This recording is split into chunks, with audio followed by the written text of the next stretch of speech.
The wait is over. This is what I think is the most overlooked and underrated endgame espresso machine that is out there. This is the Rocket R58 Cinquentotto.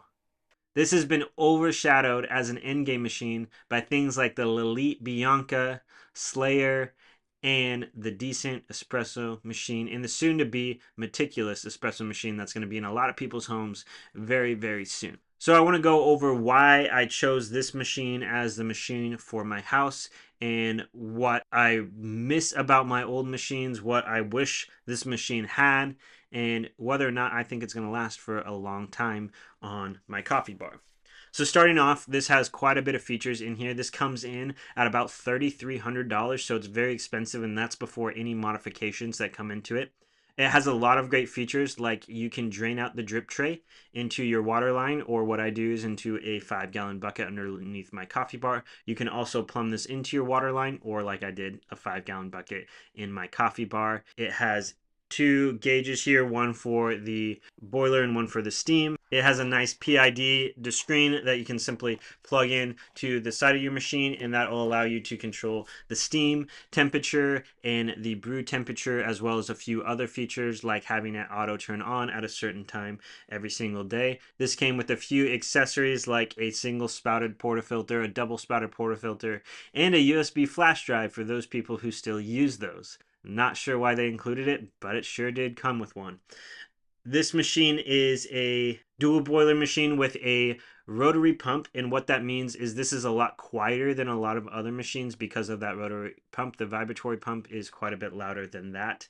I've changed out quite a few things on here. You'll notice that this has a matte black finish on the sides and on the drip tray that I custom wrapped for this machine. I wanted to do the front too, but it was just too complicated to take everything off of this group head and wrap that, so I just chose to leave it. I put a fox leather mat on the top of it in order to protect it from scratches and also keep that matte black look. This is a time that I want to take a quick reminder that if you've made it this far already, please like and subscribe. That helps me produce more content. If you're looking at purchasing anything here, I'll put it in links in the description below. And lastly, I have a Patreon account. You're more than welcome to support my channel and help me create videos by supporting me there.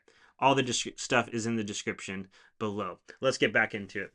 So I've added a couple of my favorite features, and that is all of these wooden pieces. And I want to go over what these are. These came from a guy on Etsy, which I'll link, and these feel absolutely incredible quality. Super smooth wood, and I'm beyond happy with the purchases of that. So I got the wooden bottomless portafilter here. This actually came in a 3-in-1 portafilter, so it means the bottom could come off. You could change it to single spouted or double spouted or leave it as bottomless. I actually switched that out because it didn't really play well with my Eureka Atom 75's portafilter cradle, but nothing wrong with it. It was a really cool piece, and I really wish I could be using it a little bit more. It's got a wooden handle on the lever. It's got joysticks that I put on here. So this originally had knobs to turn it on and off, and I actually never used the knobs on this machine. I had a Rocket Apartamento for a while, and I just didn't like turning the knobs because it takes longer to turn it off. So these are simply push down or push up, and it starts the steamer or hot water tap. This was 100% worth the add-on alone. I would 100% do this on any other machine that has the knobs as soon as I can. I also added a Slayer style paddle for flow control, and I added the press sensor Bluetooth transmitter that connects with an app and an Akai lunar scale, so I can get statistical readouts of my entire charts of things, and it's been great so far. I like having this on my machine to use it when I want to use it, but I don't use it every day. If I'm honest, I usually just flip that lever and brew my shot. It's got a nice timer here as well on a small screen, and it also gives a little indicator that it's heated up and when it's done heating up too as well, which is a nice feature. When it comes to the flow control, I was kind of a little bit disappointed for it because I had a Breville dual boiler that I added a Slayer mod to, and that Slayer mod basically gave me the ability to shut off the water completely and put it at 0.0 or 0.1 grams of water or milliliters of water coming out, which is very, very slow, and that's without any resistance. It was no portafilter, no coffee grounds or anything like that, and I could get it all the way up to 7-ish on the milliliters coming out per second, and this one I can get it down to if I'm lucky, maybe 1.5 and up to like 6.5. So it's a lot less control that I would like and a lot less stuff that I can do with it. Not necessarily a bad thing. It was just kind of a disappointing because of my experience with things like Flare. I wish I had more control over things rather than less. However, this machine has been incredibly consistent. I also do miss that does not have volumetric controls. I find it really difficult to brew and steam at the same time because I'm just not very good at watching two things at once.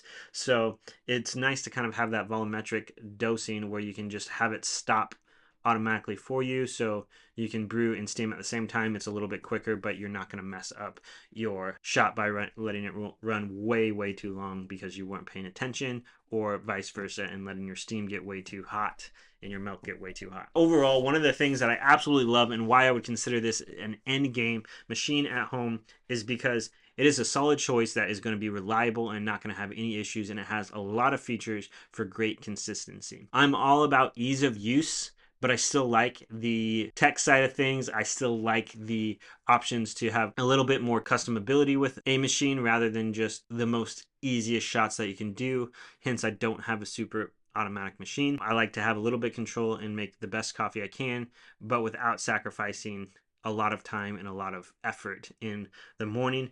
And this is a very faithful machine that pulls very good and very consistent shots, and I've been happy with it every single morning.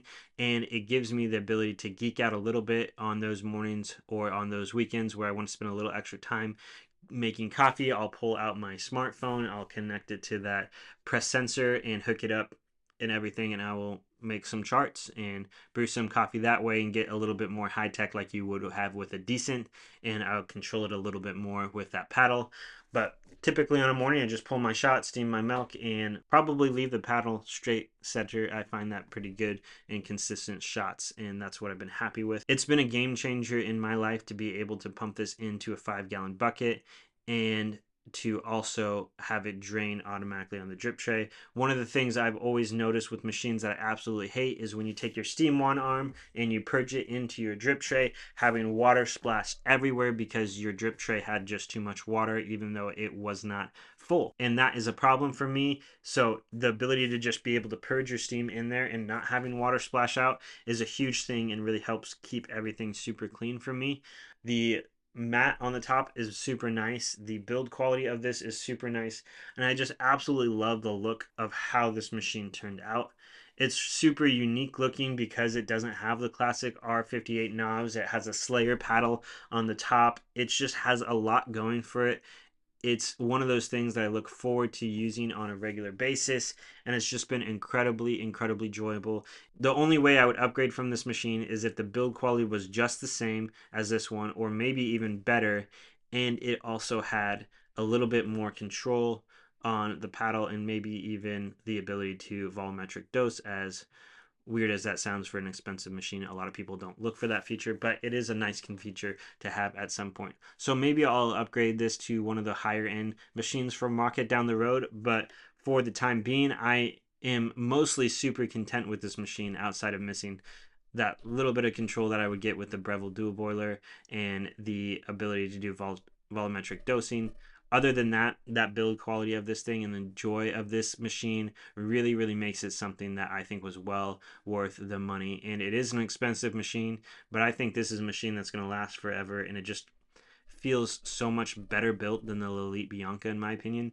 I've seen and have been around a Lelit Bianca, but I've never actually tasted I've tasted one shot from it, but I've never actually got to pull the shot and really mess around with it. But the build quality on this versus the Bianca is, in my opinion, a day and night difference when I saw them side by side at Seattle Coffee Gear in California when I was there visiting. I would love to hear your thoughts on if you think that this is an end game espresso machine for you.